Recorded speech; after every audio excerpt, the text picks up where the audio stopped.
Imaginez, vous trouvez une Peugeot 308 première génération à 4 000 € sur le bon coin. Elle est bien entretenue, elle a l'air impeccable. Vous vous dites que c'est peut-être la bonne affaire. Et là, je dois vous dire quelque chose d'important.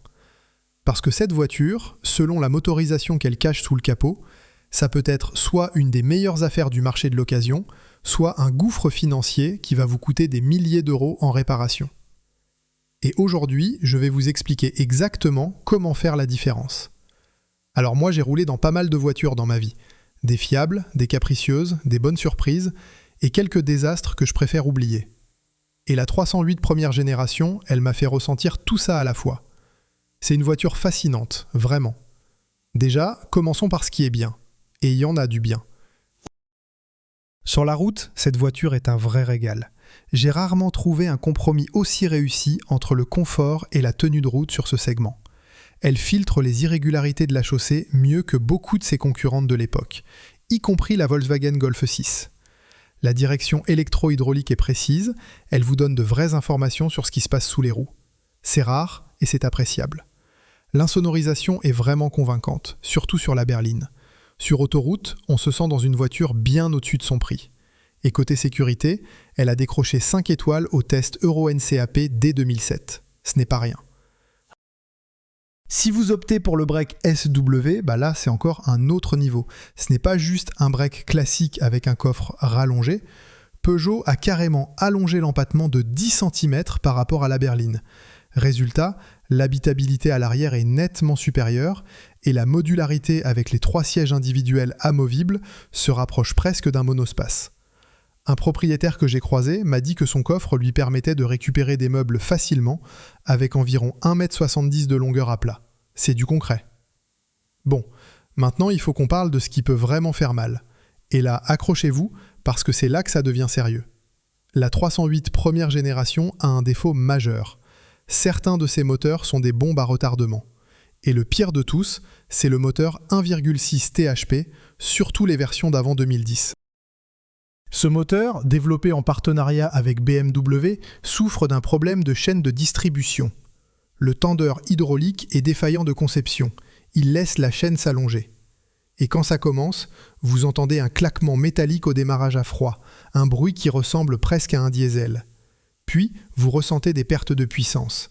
Et si vous n'intervenez pas à temps, c'est la casse moteur totale. J'en ai conduit un justement, un THP 156 chevaux de 2013. Honnêtement, sur route, il était vivant, agréable, vraiment. Mais la consommation d'huile, c'était inquiétant. 1 litre tous les 1000 km par moment. Sans oublier le mode sécurité qui s'enclenche quand on pousse un peu. Ce genre de comportement, ça use les nerfs. Un propriétaire que j'ai vu témoigner en ligne résumait ça très bien. Selon lui, ce moteur l'a convaincu de ne plus jamais racheter de Peugeot. Un autre, qui avait possédé pas moins de 3 THP, a prévenu clairement d'en rester à l'écart, en disant que même si le moteur et la boîte tiennent le coup, tout ce qui l'entoure peut lâcher à n'importe quel moment. Remplacer la chaîne de distribution ? Comptez entre 800 et 1500 €. La pompe haute pression défaillante, c'est entre 600 et 900 €. Un turbo grippé ? Entre 1200 et 2000 €. Et tout ça peut arriver en même temps sur un exemplaire mal entretenu. Donc voilà la règle numéro 1. Si quelqu'un vous propose un THP d'avant 2010, même à un prix très attractif, réfléchissez à 2 fois. Le THP 156 après le restylage de 2011, lui, a bénéficié de correctifs sur la distribution. C'est beaucoup plus acceptable. Mais là encore, il faut absolument un historique d'entretien irréprochable. Du côté diesel, la situation est un peu différente. Le grand piège, c'est le moteur 1,6 HDI 110 chevaux, 16 soupapes. Celui-là a un problème bien documenté. Les joints d'injecteur fuient, le gazole imbrûlé vient polluer l'huile moteur, et cette espèce de mélasse bouche la crépine de lubrification du turbo. Résultat, le turbo casse, parfois avant 50 000 km. Un propriétaire m'a raconté que son véhicule s'était arrêté net en pleine route, exactement à cause de ça. Et si vous avez un diesel de plus de 110 chevaux avec un volant moteur bimasse, sachez que cette pièce s'use prématurément. Cela arrive parfois dès 40 000 km. Le remplacement du kit embrayage avec le volant bimasse, c'est environ 1678 €. Ça fait mal. Mais il y a de bonnes nouvelles côté diesel aussi. Et c'est important, parce que ce n'est pas une voiture à fuir en bloc. Le moteur 1,6 HDI 90 ou 92 chevaux, c'est probablement le moteur le plus fiable de toute la gamme.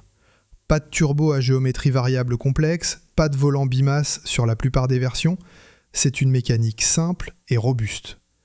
Un propriétaire que j'ai lu quelque part roulait tranquillement avec 225 000 km au compteur en décrivant sa voiture comme posée sur des rails, confortable, silencieuse sur autoroute. D'autres témoignages évoquent des exemplaires passés les 300 000 km sans gros soucis mécaniques. C'est la motorisation que je recommande. Le moteur 2,0 HDI, disponible en 136, 140, 150 ou 163 chevaux, c'est encore plus robuste. Il est idéal pour les gros rouleurs d'autoroute. Il est à la fois solide et performant. C'est un vrai moteur de routière. Et si vous voulez de l'essence, le moteur 1,6 VTI 120 chevaux atmosphérique est un choix raisonnable pour un usage quotidien. Il est simple et suffisant.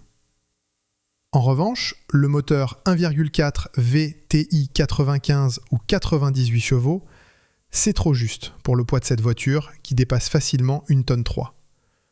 Vous allez vous sentir à la peine dès que la route monte un peu.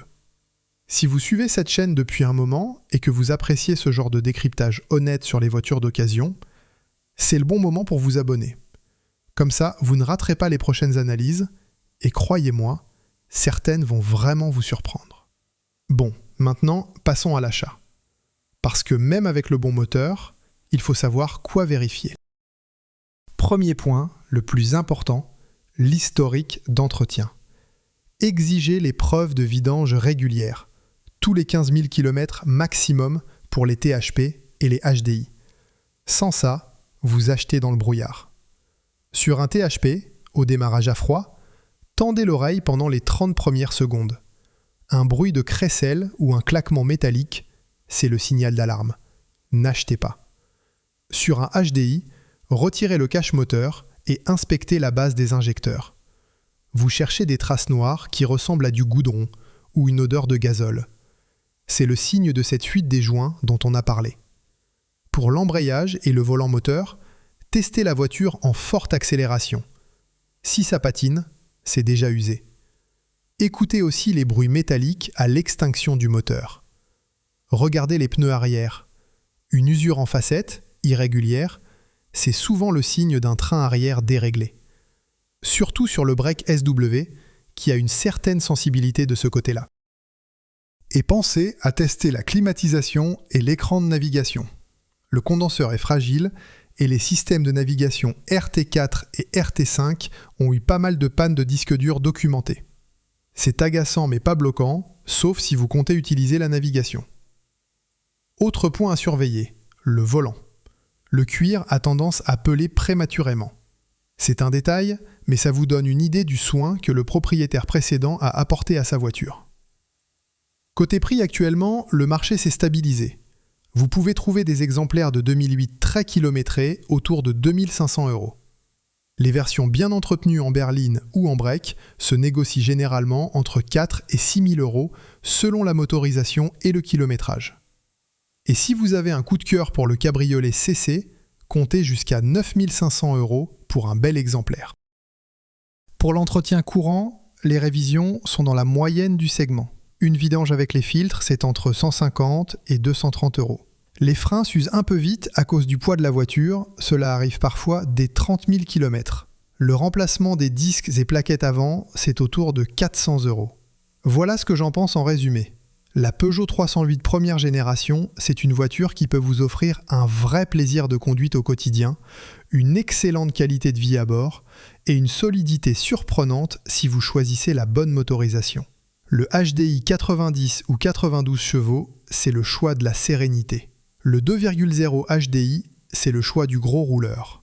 Et si vous tenez à l'essence turbo, visez un THP 156 après 2011 avec un carnet d'entretien complet.